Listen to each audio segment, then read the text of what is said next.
എൻ്റെ പ്ലേസ്മെന്റും എല്ലാം മാറി വന്നിട്ട് ആദ്യമായിട്ട് ഒരു സിനിമ വരുന്നു.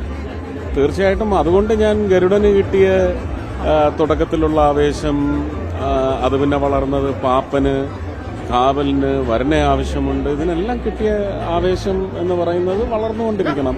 അതുകൊണ്ടല്ലേ എനിക്ക് രക്ഷപ്പെടാൻ പറ്റും. വിവാദങ്ങളൊന്നുമില്ല. അതൊക്കെ അറിയാം, എല്ലാവർക്കും അറിയാം. സിനിമ വലിയൊരു വിഷയമാണ് ചർച്ച ചെയ്യുന്നത്. ആ വിഷയം എന്ന് പറയുന്നത് ഇങ്ങനെ ചില വിവാദങ്ങൾ ഉയർത്തി ഡൈല്യൂട്ട് ചെയ്യാൻ പാടില്ല. കാരണം ഇത് പെൺകുട്ടികളുടെ എല്ലാം ഒരു സുരക്ഷ, ഒരുപക്ഷെ ദേശീയ സ്ത്രീ ശാക്തീകരണ നയം, അതിന് ചിലപ്പോൾ ഒരു പുതിയ ഏട് കൂടി എഴുതി ചേർക്കാൻ, നിയമപരമായ പുതിയ കെട്ട് വരികൾ എഴുതി ചേർക്കാൻ വലിയൊരു പോയിന്റർ ആയിരിക്കും ഈ സിനിമ. ഒരു സൂചന ഈ സിനിമയിലുണ്ടാവുമെന്നാണ് ഞാൻ ഉണ്ടെന്നാണ് ഞാൻ മനസ്സിലാക്കിയിട്ടുള്ളത്.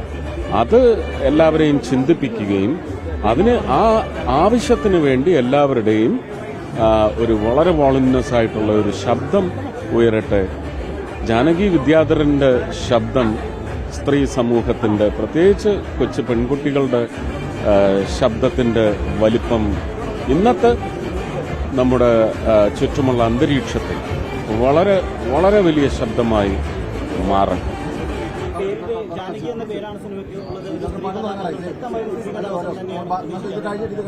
തീർച്ചയായും അതുകൊണ്ടാണ് ഞാൻ പറഞ്ഞത്, ജാനകി വിദ്യാധരന്റെ ശബ്ദം സ്ത്രീ സമൂഹത്തിന്റെ ശബ്ദമാവും. പ്രത്യേകിച്ച് ഒരുപക്ഷെ അവരുടെ ഏറ്റവും അമൂല്യമായ ഒരു നിധിയെ സംരക്ഷിക്കുന്നതിന് സർക്കാർ പുതിയ നിയമപരമായ ആ നിയമം നിർമ്മാണം മാത്രം പോരാ, അത് നടപ്പിലാക്കുന്ന രീതിയിലൊക്കെ ഒരു വലിയ വ്യതിയാനം കൊണ്ടുവരുന്നതിനുള്ള ഒരു സൂചന, താക്കീതോടുകൂടിയ സൂചന, അങ്ങനെ എങ്ങനെ വേണമെങ്കിലും നിങ്ങൾക്ക് വായിക്കാൻ സാധിക്കും. ഞാൻ ഈ സിനിമയിൽ നിന്ന് ഒരു ഭയങ്കര തട്ടുപൊളിപ്പൻ സിനിമയല്ല ഞാൻ പ്രതീക്ഷിക്കുന്നത്.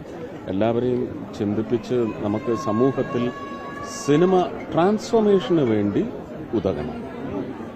റവല്യൂഷണറി ട്രാൻസ്ഫോർമേഷൻ, ജീവിത രീതിയിലേക്ക് നമുക്ക് വിപ്ലവാത്മകമായ മാറ്റങ്ങൾ കാലത്തിനനുസൃതമായി വരുന്നതിന് വേണ്ടി നമുക്ക് ചർച്ചാ വിഷയമാകുന്നതിന് സിനിമ ശക്തമായ മീഡിയമാണ്. അങ്ങനെ ഒരു ശക്തി ഈ സിനിമയ്ക്കുണ്ട്.